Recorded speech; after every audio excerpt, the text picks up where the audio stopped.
When you have played guitar for a while, it's very common to kind of feel stuck and that you're not really getting any better.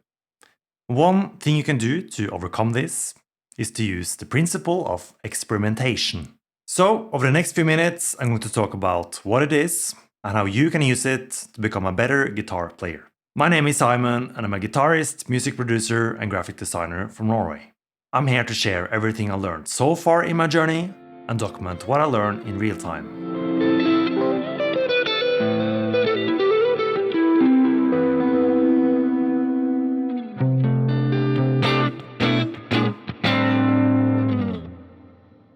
Experimentation is key to mastery. Think about it. All the great players have developed their own unique style at some point. And that is because they don't only rely on learning from others, but they also spend a lot of time just experimenting and exploring the guitar. But just exploring and experimenting with guitar sounds very vague. So let's look at 3 specific ways you can actually do it. The first way is to compare methods side by side. Try different methods to see which work best. One thing guitar players do a lot is to visualize scales. And let's say you're going to play a solo with a minor pentatonic scale.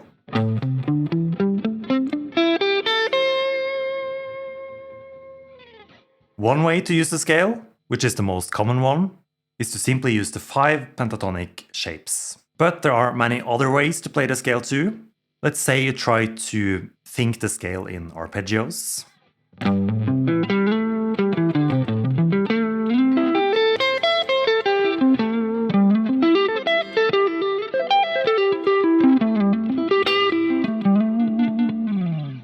Or just try different kind of shapes outside of the normal shapes. Maybe something like 3 notes on one string, then 1 note.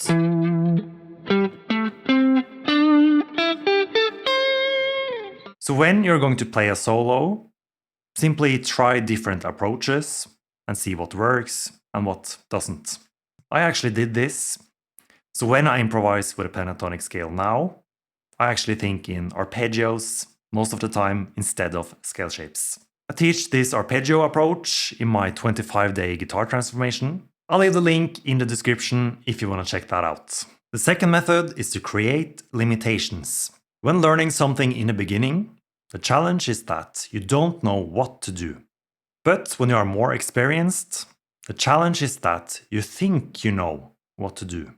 But what got you here might not take you to the next level. To overcome this, try to add in limitations. Let's take the example of the minor pentatonic scale again. And let's say that we want to break out of the typical scale boxes. So you can try to give yourself some limitations. And a limitation could be, for example, that you have to play 3 notes on one string before moving on to the next string.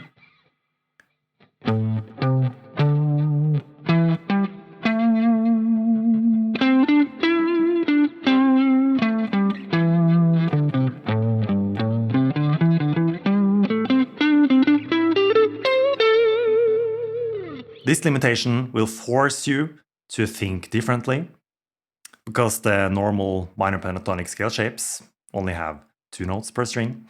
The third method to experiment is good old noodle time. You are probably doing this already. Noodle time is to just noodle and play around with your guitar.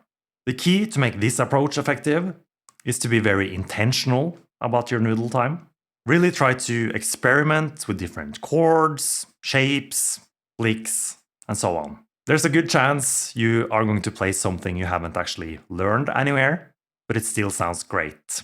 And noodling intentionally is also a good way to just experiment and explore in general. And it's fun.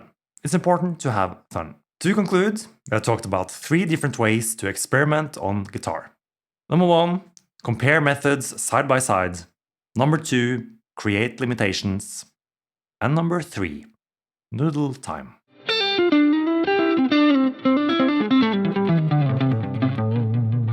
This video is part of a 10-part series on principles for learning guitar faster.